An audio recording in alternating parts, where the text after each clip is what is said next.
मुंशी प्रेमचंद जी द्वारा लिखी कहानी गृहनीति।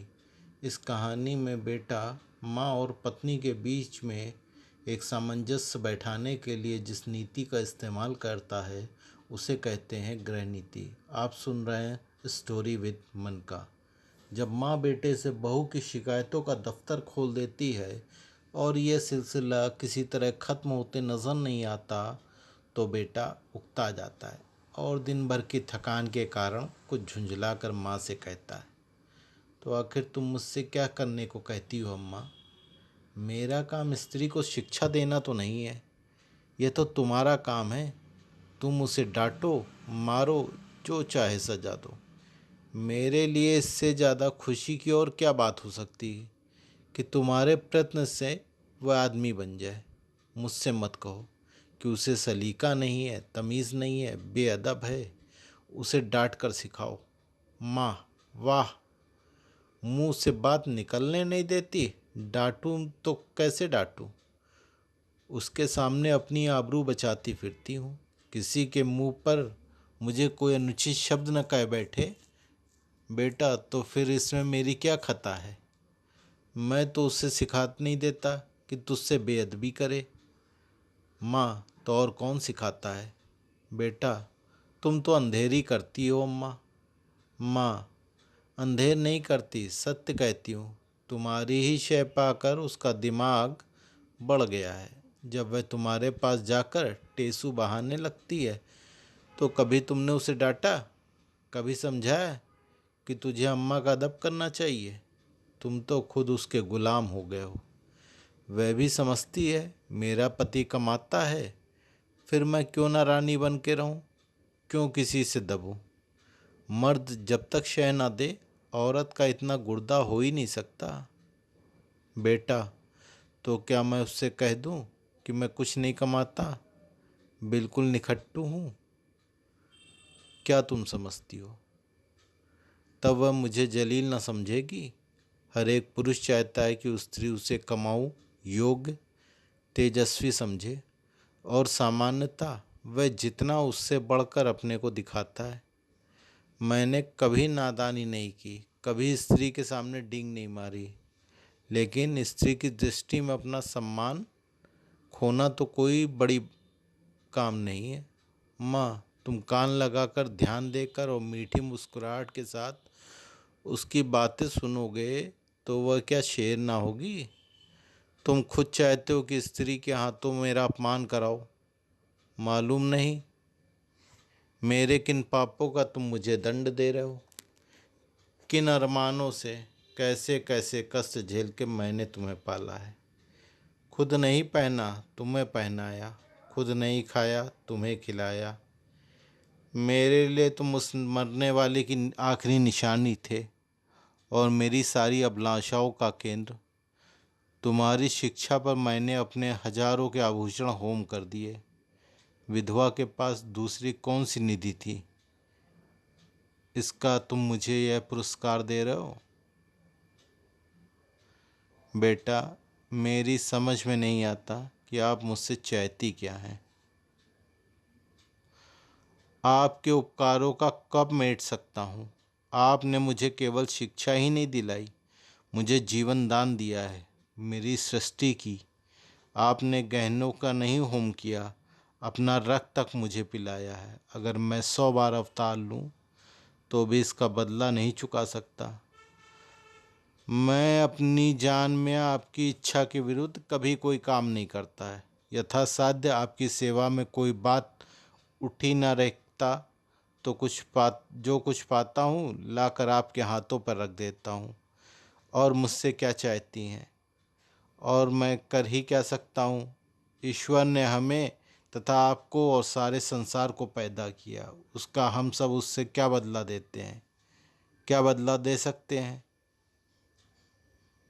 उसका नाम भी तो नहीं लेते, उसका यश भी तो नहीं गाते। इससे क्या उसके उपकारों का भार कुछ कम हो जाता है? माँ के बलिदानों का प्रतिशोध कोई बेटा नहीं कर सकता, चाहे वह भूमंडल का स्वामी ही क्यों ना हो जाए। ज़्यादा से ज़्यादा मैं आपकी दिलजोई तो कर सकता हूँ और मुझे याद नहीं आता कि मैंने कभी आपको असंतुष्ट किया हो। माँ, तुम मेरी दिलजोई करते हो। तुम्हारे घर में मैं इस तरह रहती हूँ जैसे कोई लौंडी। तुम्हारी बीवी कभी मेरी बात नहीं मानती। मैं भी कभी बहू थी, रात को घंटे भर सास के देह दबाकर उनके सिर में तेल डालकर उन्हें दूध पिलाकर तब बिस्तर पर जाती थी। तुम्हारी स्त्री 9 बजे अपनी किताबें लेकर अपनी सहनची में जा बैठती है, दोनों खिड़कियां खोल लेती है, मज़े से हवा खाती है। मैं मरूं या जीऊं उससे कोई मतलब नहीं, इसीलिए मैंने पाला था। बेटा, तुमने मुझे पाला था तो ये सारी सेवाएं मुझसे लेनी चाहिए थी, मगर तुमने मुझसे कभी कहा ही नहीं। मेरे अन्य मित्र भी हैं, उनमें भी मैं किसी को माँ का देह या मुक्किया लगाते नहीं देखता। आप मेरे कर्तव्य का भार मेरी स्त्री पे क्यों डालती हैं? यूँ अगर वह आपकी सेवा करे तो मुझसे ज़्यादा प्रसन्न और कोई ना होगा। मेरी आंखों में उसकी इज्जत दूनी हो जाएगी, शायद उससे और ज़्यादा प्रेम करने लगूं। लेकिन अगर वह आपकी सेवा नहीं करती तो आपको उससे अप्रसन्न होने का कोई कारण नहीं है। शायद उसकी जगह मैं होता तो मैं भी ऐसे ही करता। सास मुझे अपनी लड़की की तरह प्यार करती तो मैं उसके लिए तलवे सहलाता, इसीलिए नहीं कि वह मेरे पति की माँ होती, बल्कि इसलिए कि वह मुझसे मातृवत स्नेह करती है। मगर मुझे खुद यह बुरा लगता है कि बहू सास के पांव दबाए। कुछ दिन पहले स्त्रियां पति के पांव दबाती थी, आज भी इस प्रथा का लोप होता जा रहा है। लेकिन मेरी पत्नी मेरे पांव दबाए तो मुझे गलानी होगी। उससे कोई ऐसी खिदमत नहीं लेना चाहता। जो भी यह रस्म उस जमाने की यादगार है जब स्त्री पति की लौंडी समझी जाती थी। अब पत्नी और पति दोनों बराबर हैं, कम से कम मैं ऐसा ही समझता हूँ। माँ, तो मैं कहती हूँ कि तुम्हारी ऐसी बातें पढ़ा कर शेयर कर दिया है। तुम्हें मुझसे बैर साधे रहे हो। ऐसी निर्लज, ऐसी बदजबान, ऐसी टर्रार फूहड़ छोकरी संसार में ना होगी। घर में अक्सर मोहल्ले की बहनें मिलने आती रहती हैं। यह राजा की बेटी न जाने किन गवारों में पली है, ये किसी का भी आदर सत्कार नहीं करती, कमरे से निकलती तक नहीं है। कभी कभी जब वे खुद उसके कमरे में चली जाती हैं तो भी यह गधी चारपाई से नहीं उठती, प्रणाम तक नहीं करती, चरण छूना तो दूर दूर की बात भी नहीं करती। बेटा, वह देवियाँ तुमसे मिलने आती होंगी, तुम्हारे और उनके बीच में न जाने क्या बातें होती हों। अगर तुम्हारी बहू बीच में आ कूदे तो तुम उससे बदतमीज़ कहोगी। कम से कम मैं तो कभी पसंद ना करूँगा। जब मैं अपने मित्रों से बात कर रहा हूँ तो तुम या तुम्हारी बहू वहाँ जाकर खड़ी हो जाए, स्त्री भी अपनी सहेलियों के साथ बैठी हो, तो मैं वहाँ बिना बुलाए ना जाऊँगा। यह तो आजकल का शिष्टाचार है। माँ, तुम तो हर बात में उसी का पक्ष करते हो बेटा। न जाने कौन सी जड़ी सूंघा दी है तुम्हें, या कौन कहता है कि वह हम लोगों के बीच में आ कूदे। लेकिन बड़ों का उससे कुछ आदर सत्कार करना चाहिए। बेटा, किस तरह? माँ, आकर आंचल से उसके चरण छुए, प्रणाम करे, पान खिलाए, पंखा झले। इन बातों से बहू का आदर होता है। लोग उसकी प्रशंसा करते हैं, नहीं तो सब के सब यही कहते होंगे कि बहू को घमंड हो गया है, किसी से सीधे मुंह बात नहीं करती है। बेटा, विचार करके, हाँ, यह अवश्य उसका दोष है, मैं उसे समझा दूंगा। माँ प्रसन्न होकर, तुमसे सच कहती हूँ बेटा, चारपाई से उठती तक नहीं है। सब औरतें थोड़ी थोड़ी करती हुई, मगर उससे तो शर्म जैसी छू ही नहीं गई है, और मैं हूँ कि मारे शर्म के मरी जाती हूँ। बेटा, यह मेरी समझ में नहीं आता कि तुम हर बात में अपने को उसके कामों की जिम्मेदार क्यों समझ लेती हो। मुझ पर दफ्तर में न जाने कितनी घुड़कियाँ पड़ती हैं, रोज ही तो जवाब तलब होता है, लेकिन तुम्हें उल्टे मेरे साथ सहानुभूति होती है। क्या तुम समझती हो अफसरों को मुझसे कोई बैर है, जो अनायास ही मेरे पीछे पड़ रहते हैं, या उन्हें उन्माद हो गया हो जो अकारण ही मुझे काटने दौड़ते हैं? नहीं, इसका कारण यह नहीं है कि मैं अपने काम में चौकस नहीं हूँ। गलतियाँ करता हूँ, सुस्ती करता हूँ, लापरवाही करता हूँ। जहाँ अफसर सामने से हटा ना कि लगे समाचार पत्र पढ़ने या ताश खेलने, क्या उस वक्त हमें यह ख्याल नहीं रहता कि काम पड़ा हुआ है? अरे ये सब साहब डांटे तो सिर झुकाकर सुन लेना, बाधा टल जाएगी। पर ताश खेलने का अवसर नहीं है, लेकिन कौन परवाह करता है। सोचते हैं तुम मुझे दोषी समझकर भी मेरा पक्ष लेती हो, और तुम्हारा बस चले तो तुम हमारे बड़े बाबू को मुझसे जवाब तलब करने के अभियोग में काला पानी भेज दो। माँ खिलकर, मेरे लड़के को कोई सजा देगा तो क्या मैं पान फूल से उसकी पूजा करूंगी? बेटा, हर एक बेटा अपनी माता से इसी तरह की कृपा की आशा रखता है, और सभी माताएं अपने लड़कों के ऐबों पर पर्दा डालती हैं। फिर बहुओं की ओर से क्यों उनका हृदय इतना कठोर हो जाता है, यह मेरी समझ में नहीं आता। तुम्हारी बहू पर जब दूसरी स्त्रियां चोट करें तो तुम्हारे मातृत्व स्नेह का यह धर्म है कि तुम उसकी तरफ से क्षमा मांगो, कोई बहाना कर दो, उनकी नज़रों में उसे उठाने की चेष्टा करो।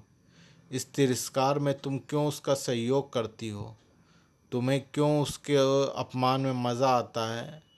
मैं भी तो हर एक ब्राह्मण या बड़े बूढ़े का आदर सत्कार नहीं करता। मैं किसी ऐसे व्यक्ति के सामने सिर झुका ही नहीं सकता जिसे मुझे हार्दिक श्रद्धा ना हो।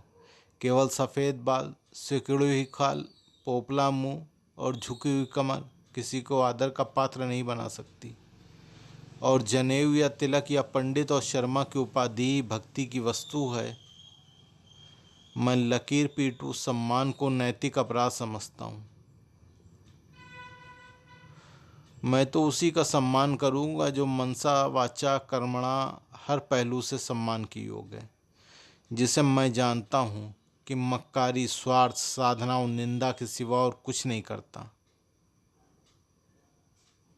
जिसे मैं जानता हूँ कि रिश्वत और सूद और तथा खुशामद की कमाई खाता है। अगर वह ब्रह्मा की आयु लेकर भी मेरे सामने आए तो भी मैं उसे सलाम न करूं। इससे तुम मेरा अहंकार कह सकती हो, लेकिन मैं मजबूर हूँ। जब तक मेरा दिल न झुके मेरा सर भी नहीं झुकेगा। मुमकिन है तुम्हारी बहू के मन में भी उन देवियों की ओर से अश्रद्धा के भाव हों।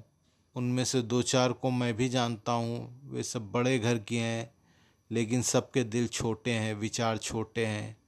कोई निंदा की पुतली है तो कोई खुशामद से युक्त है, कोई गाली गलौज में अनुपम है। सभी रूढ़ियों की गुलाम, ईर्ष्या द्वेष से जलने वाली, एक भी ऐसी नहीं जिससे अपने घर को नरक का नमूना न बना रखा हो। अगर तुम्हारी बहू ऐसी औरतों के आगे सिर नहीं झुकाती तो मैं उसे दोषी नहीं समझता। माँ, अच्छा, अब चुप रहो बेटा। देख लेना तुम्हारी ये रानी एक दिन तुम्हें चूल्हा न जलवाए और झाड़ू न लगवाए तो सही। औरतों को बहुत सिर चढ़ाना अच्छा नहीं होता। इस निर्लज्जता का भी कोई हद होती है कि बूढ़ी सास तो खाना पकाए और जवान बहू बैठी उपन्यास पढ़ती रहे। बेटा, बेशक यह बुरी बात है और मैं हरगिज़ नहीं चाहता कि तुम खाना पकाओ और वह उपन्यास पढ़े, चाहे वह उपन्यास प्रेमचंद जी का ही क्यों ना हो। लेकिन यह भी तो देखना होगा कि उसने अपने घर का कभी खाना नहीं पकाया। वह रसोइया महाराज है, और जब चूल्हे के सामने जाने से उसके सिर में दर्द होने लगता है तो उसे खाना पकाने के लिए मजबूर करना उस पर अत्याचार करना है। मैं तो समझता हूँ जो जो हमारे घर की दशा का उसे ज्ञान होगा, उसके व्यवहार में आप ही आप इस्तिका होती जाएगी। यह उसके घर वालों की गलती है कि उन्होंने उसकी शादी किसी धनी घर में नहीं की। हमने भी यह शरारत की कि अपनी असली हालत उनसे छिपाई और ये प्रकट किया कि हम पुराने रईस हैं। अब हम किस मुंह से यह कह सकते हैं कि तू खाना पका या बर्तन मांज अथवा झाड़ू लगा। हमने उन लोगों से छल किया है और उसका फल हमें चखना पड़ेगा। अब तो हमारी कुशल इसी में है कि अपनी दुर्दशा को नम्रता, विनय और सहानुभूति से ढकें और उसे अपने दिल को यह तसल्ली देने का अवसर दें कि बला से धन नहीं मिला, घर के आदमी तो अच्छे मिले। अगर यह तसल्ली भी हमने उससे छीन ली तो तुम्हारी सोचो उसकी कितनी विदारक वेदना होगी। शायद वह हम लोगों की सूरत से भी घृणा करने लगे। माँ, उसके घर वालों को 100 दफ़े गरज होगी तब तुम्हारे यहाँ ब्याह किया है। हम कुछ उनसे भीख मांगने गए थे? बेटा, उनको अगर लड़के की गरज थी तो हमें धन और कन्या दोनों की गरज थी। माँ, यहाँ के बड़े बड़े रईस हमारे नाता करने के लिए मुंह फुलाए हुए थे। बेटा, इसलिए कि हमने रईसों का स्वांग बना रखा है। घर की असली हालत खुल जाए तो कोई बात भी न पूछे।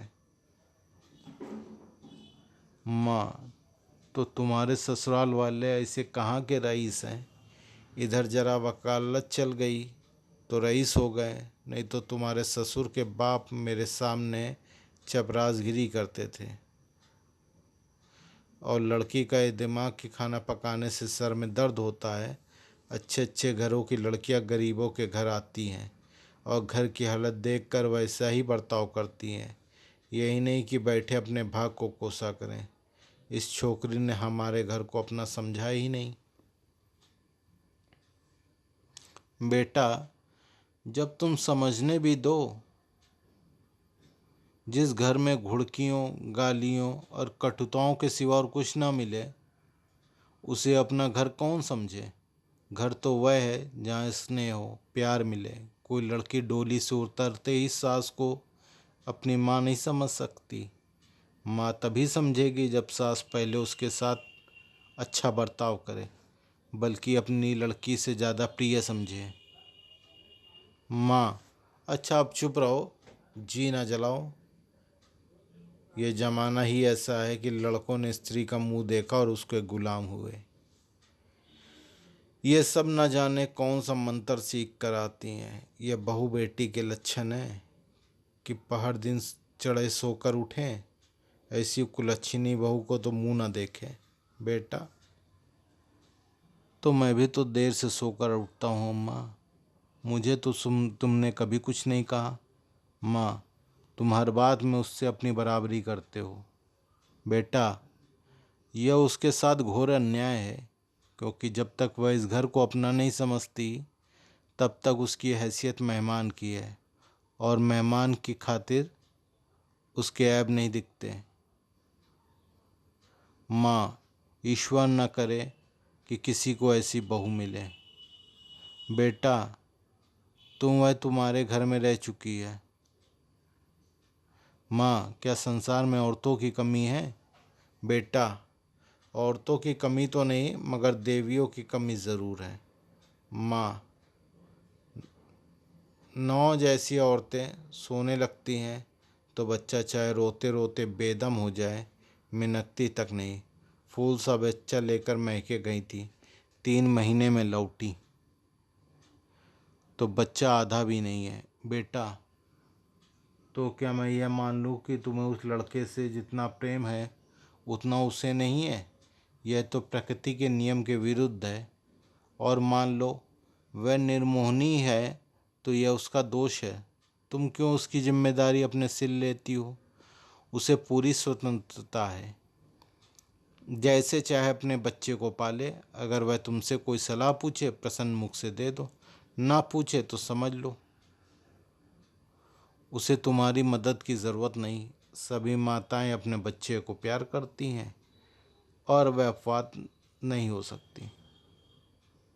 माँ, तो मैं सब कुछ देखूं, मुंह ना खोलूं, घर में आग लगती देखूं और चुपचाप कालिख लगाए खड़ी रहूं।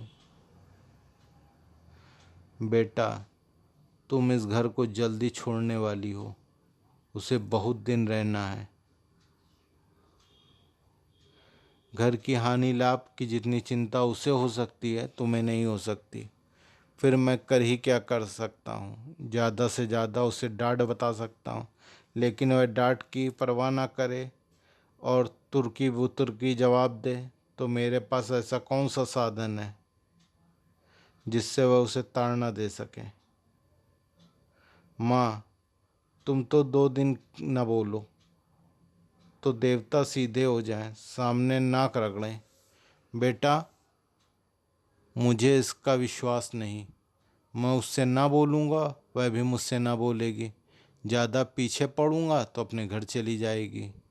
माँ, ईश्वर यह दिन न लाए मैं तुम्हारे लिए नई बहू लाऊं। बेटा, संभव है इसकी भी।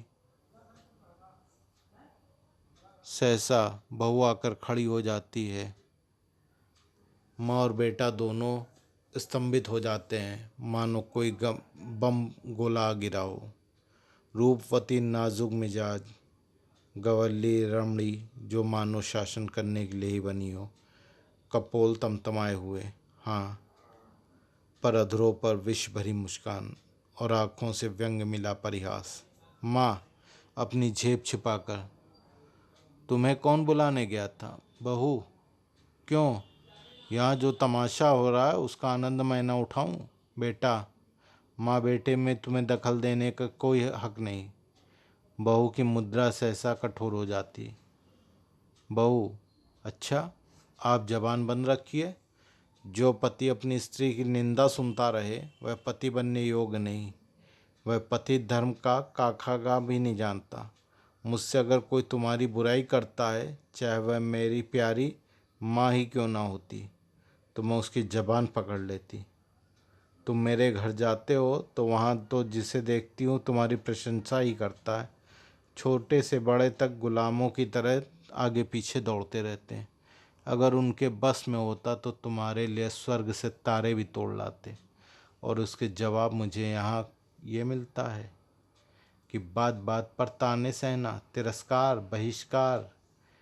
मेरा घर तो तुमसे कोई नहीं कुछ कहता। तुम देर में क्यों उठे? तुमने अमुक महोदय को सलाम क्यों नहीं किया? अमुक के चरणों पर सिर क्यों नहीं पटका? मेरे बाबूजी कभी गवार ना कहेंगे कि तुम उनकी देह पर मुक्कियाँ लगाओ या उनकी धोती धो या उन्हें खाना पका कर खिलाओ। मेरे साथ यह बर्ताव क्यों? मैं यहाँ लौंडी बनकर नहीं आई हूँ, तुम्हारे जीवन संगनी बनकर आई हूँ। मगर जीवन संगनी का यह अर्थ तो नहीं कि तुम मेरे ऊपर सवार होकर मुझे जलाओ। यह मेरा काम है कि जिस तरह चाहूँ तुम्हारे साथ अपने कर्तव्य का पालन करूँ। उसकी प्रेरणा मेरी आत्मा से होनी चाहिए, ताड़ना या तिरस्कार से नहीं। अगर कोई मुझे कुछ सिखाना चाहता है तो माँ की तरह प्रेम से सिखाए तो मैं सीखूंगी। लेकिन कोई ज़बरदस्ती मेरी छाती पे चढ़कर अमृत भी मेरे कंठ में ठूसना चाहे तो मैं ओंठ बंद कर लूँगी। मैं अब कब इस घर की अपना समझ चुकी होती, अपनी सेवा और कर्तव्य का निश्चय कर चुकी होती, मगर यहाँ तो हर घड़ी हर पल मेरी देह में सुई चुभाकर मुझे याद दिलाया जाता है, तू इस घर की लौंडी है। तेरा इस घर में कोई नाता नहीं, तू सिर्फ गुलामी करने के लिए यहाँ लाई गई है। और मेरा खून खौल कर रह जाता है। अगर यही हाल रहा तो एक दिन तुम दोनों मेरी जान लेकर रहोगे। माँ, सुन रहे हो अपनी चहेती रानी की बातें? वह यहाँ लौंडी बनकर नहीं आई है, रानी बनकर आई है। हम दोनों उसकी टहल करने के लिए हैं। उसका काम हमारे ऊपर शासन करना है। उसे कोई कुछ काम करने को ना कहे। मैं खुद मरा करूं और तुम उसकी बातें कान लगाकर सुनते रहो। तुम्हारा मुंह कभी नहीं खुलता कि उसे डांटो या समझाओ, थर थर काँपते रहते हो। बेटा, अच्छा अम्मा, ठंडे दिल से सोचो। मैं उसकी बातें न सुनूं तो कौन सुने? क्या तुम उसके साथ इतनी हमदर्दी भी नहीं दिखाना चाहती? आखिर बाबूजी जीवित थे तो वह तुम्हारी बातें नहीं सुनते थे या नहीं? तुम्हें प्यार करते थे ना, या नहीं? फिर मैं अपनी बीवी की बातें सुनता हूँ तो कौन सी नई बात करता हूँ, और इससे तुम बुरा मानने की कोई बात ही नहीं है। माँ, हाय बेटा, तुम अपनी स्त्री के सामने मेरा अपमान कर रहे हो। इसी दिन के लिए मैंने तुम्हें पाल पोस कर बड़ा किया था, क्यों मेरी छाती नहीं फट जाती? वह आंसू पोंछते हुए आपे से बाहर कमरे में चली। स्त्री पुरुष दोनों कौतुक भरी आंखों से उसे उदास देखते हैं, जो बहुत जल्दी हमदर्दी में बदल जाती है। पति, माँ का हृदय। स्त्री, माँ का हृदय नहीं, स्त्री का हृदय। पति अर्थात स्त्री, जो अंत तक पुरुष का सहारा चाहती है और स्नेह चाहती है, और उस पर किसी दूसरी स्त्री का असर देखकर ईर्ष्या से जल उठता है। पति, क्या पगली बातें करती हो? स्त्री, यथार्थ कहती हूँ। पति, तुम्हारा दृष्टिकोण बिल्कुल गलत है और इसका तजुर्बा तुम्हें तब होगा जब तुम खुद सास बनोगी। स्त्री, मुझे सास बनना ही नहीं। लड़का अपने हाथ पांव का हो जाए, ब्याह करे और अपना घर संभाले। मुझे बहू से क्या सरोकार? पति, तुम्हें यह अरमान बिल्कुल नहीं कि तुम्हारा लड़का योग्य हो, तुम्हारी बहू लक्ष्मी हो और दोनों का जीवन सुख से कटे। स्त्री, क्या मैं मानूं ना? पति, माँ और सास में क्या कोई अंतर होता है? स्त्री, उतना ही जितना जमीन और आसमान में। माँ प्यार करती है, सास शासन करती है। कितनी ही दयालु, सहनशील, सतोगुणी स्त्री हो, सास बनते ही मानो ब्याही हुई गाय हो जाती है। जिसे पुत्र से जितना ही ज़्यादा प्रेम है, वो बहू पर उतनी ही निर्दयता से शासन करती है। मुझे भी अपने घर पर विश्वास नहीं है। अधिकार पाकर किसे मत नहीं हो जाता। मैंने तय किया लिया, सास बनूंगी ही नहीं। औरत की गुलामी सांसों के बल पर कायम है। जिस दिन सांसें ना रहेंगी, औरतों की गुलामी का अंत हो जाएगा। पति, मेरा ख्याल है तुम जरा भी सहज बुद्धि से काम लो तो तुम अम्मा पर भी शासन कर सकती हो। तुमने हमारी बातें को सुनी? स्त्री, बिना सुने ही मैंने समझ लिया कि क्या बातें हो रही होंगी। वही बहू का रोना। पति, नहीं, तुमने बिल्कुल गलत समझा। अम्मा के मिजाज में आज मैंने विषमकारी अंतर देखा, बिल्कुल अभूतपूर्व।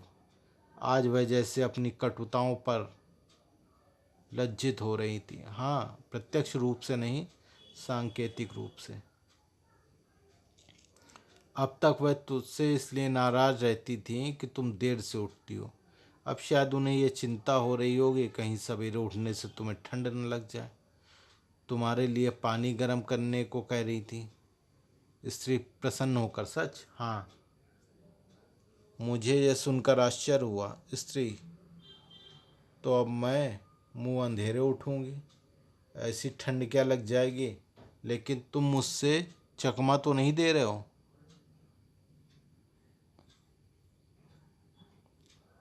पति, अब इस बदगुमानी का क्या इलाज? आदमी को कभी कभी अपने अन्याय पर खेद तो होता ही है। स्त्री, तुम्हारे मुंह में घी शक्कर। अब मैं गजर दम उठूंगी। वह बेचारी मेरे लिए क्यों पानी गर्म करेगी? मैं खुद गर्म कर लूंगी। आदमी करना चाहे तो क्या नहीं कर सकता। पति, मुझे उनकी बात सुनकर ऐसा लगता है जैसे किसी देवी आदेश ने उनकी आत्मा को जगा दिया हो। तुम्हारे अल्लड़पन और चपलता पर कितना भन्नाती हैं। चाहती थी कि घर में कोई बूढ़ी आ जाए तो तुम उसके चरण छुओ, लेकिन शायद अब उन्हें मालूम होने लगा है कि इसी उम्र में सभी थोड़े अल्लड़ होते हैं। शायद उन्हें अपनी जवानी याद आ जा रही होगी यही तो शौक श्रृंगार, पहनने ओढ़ने खाने खेलने के दिन है। बुढ़िया को तो दिन भर तांता लगा रहेगा। कोई कहाँ तक उनके चरण छुए और क्यों छुए। ऐसी कहाँ की बड़ी देवियाँ हैं। स्त्री, मुझे तो हर्षोन्माद हुआ जाता है। पति, मुझे तो विश्वास ही नहीं आता। स्वप्न देखने का संदेह हो रहा था। स्त्री, अब आई है राह पर। पति, कोई दैवी प्रेरणा समझो। स्त्री, मैं कल से ठेठ बहू बन जाऊंगी, किसी को खबर भी ना होगी। कब अपना मेकअप करती हूँ, सिनेमा के लिए भी सप्ताह में एक दिन काफ़ी है। बूढ़ियों के पाँव छू लेने में क्या हर्ज है। वे देवियाँ न सही, चुड़ैल ही सही, मुझे आशीर्वाद तो देंगी, मेरा गुण गावेंगी। पति, सिनेमा को तो उन्होंने नाम भी ना लिया। स्त्री, तुमको जो इसका शौक है, अब तुम भी न जाने दोगी। पति, लेकिन सोचो, तुमने कितनी ऊंची शिक्षा पाई है, किस कुल की हो। इन खूसट बुढ़ियों के पांव पर सिर रखना तुम्हें बिल्कुल शोभा न देगा। स्त्री, तो क्या ऊंची शिक्षा यह मानूं कि हम दूसरे को नीचा समझें। बुढ़े कितने ही मूर्ख हों, लेकिन दुनिया का तजुर्बा तो रखते हैं। कुल की प्रतिष्ठा भी नम्रता और सद्व्यवहार से होती है, हेकड़ी और रुखाई से नहीं। पति, मुझे तो ये ताज्जुब होता है, इतनी जल्दी इनकी काया पलट कैसे हो गई।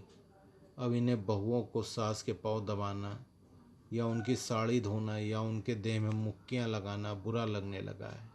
कहती थी बहू कोई लौंडी थोड़ी है, बैठी सास के पांव दबाए। स्त्री, मेरी कसम। पति, हाँ जी, सच कहता हूँ। औरत तो और है, अब वह तुम्हें खाना भी ना पकाने देंगी। कहती थी वह बहू के सर में दर्द होता है तो क्यों उसे सताया जाए, कोई महाराज रख लो। स्त्री, फूली न समाकर, मैं तो आकाश में उड़ी जा रही हूँ। ऐसी सास को तो चरणों से धो धो कर पीऊँ, मगर तुमने पूछा नहीं।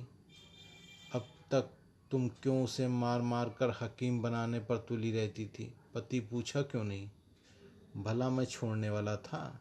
बोली मैं अच्छी हो गई थी, मैंने हमेशा खाना पकाया है। फिर वह क्यों ना पकाए, लेकिन अब उनकी समझ में आया कि वह निर्धन बाप की बेटी थी, तुम संपन्न कुल की कन्या हो। स्त्री, अम्मा जी दिल की साफ है, इन्हें मैं क्षमा की योग्य समझती हूँ। जिस जलवायु में हम पलते हैं उसे एक बारगी नहीं बदल सकते। जितनी रूढ़ियाँ और परंपराओं हैं उनका जीवन बीता है, उन्हें तुरंत त्याग देना उनके लिए कठिन है। वह क्या कोई भी नहीं छोड़ सकता। वह तो फिर भी बहुत उदार है। तुम अभी नाराज़ मत रखो, खामखा जेरबार क्यों होगी। जब तरक्की हो जाए तो महाराज रख लेना, अभी मैं खुद पका लिया करूँगी। 3-4 प्राणियों का ही तो खाना है।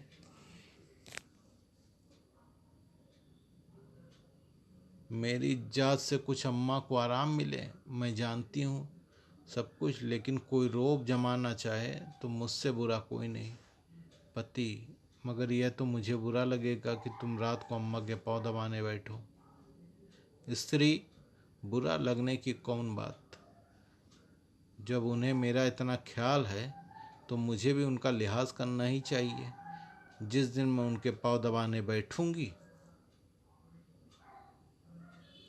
वह मुझ पर प्राण देने लगेंगी। आखिर बहू बेटे का कुछ सुख उन्हें भी तो मिलना चाहिए। बड़ों की सेवा करने में हेठी नहीं होती। बुरा तब लगता है जब वे शासन करते हैं और हम मुझसे पाँव दबवाएगी थोड़ी सेहत का यश मिलेगा।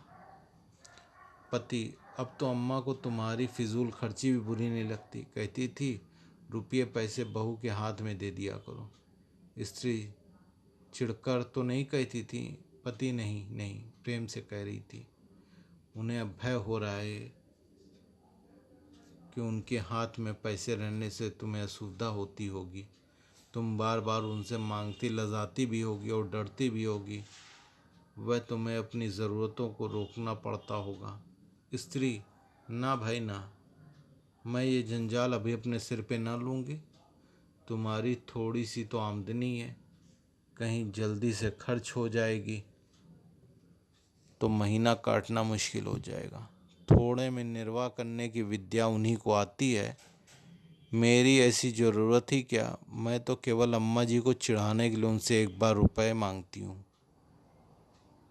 मेरे पास तो खुद 150 रुपये पड़े रहते हैं। बाबूजी का पत्र आता है तो उसमें 10-20 का नोट ज़रूर होता है, लेकिन अब मुझे हाथ रोकना पड़ेगा। आखिर बाबूजी कब तक देते चले जाएंगे? और यह कौन सी अच्छी बात है कि मैं हमेशा उन पर टैक्स लगाती रहूं। पति: देख लेना अम्मा, अब तुम्हें कितना प्यार करती हैं। स्त्री: तुम भी देख लेना मैं उनके लिए कितनी सेवा करती हूँ। पति: मगर शुरू तो उन्होंने किया। स्त्री: केवल विचार में, व्यवहार में आरंभ मेरी ही होगी। भोजन पकाने का समय आ गया, अब चलती हूँ। आज कोई खास चीज़ तो नहीं खाओगी? पति: तुम्हारे हाथों की रूखी रोटियां भी पकवान का मजा देंगी। स्त्री: अब तुम नटखटी करने लगे हो।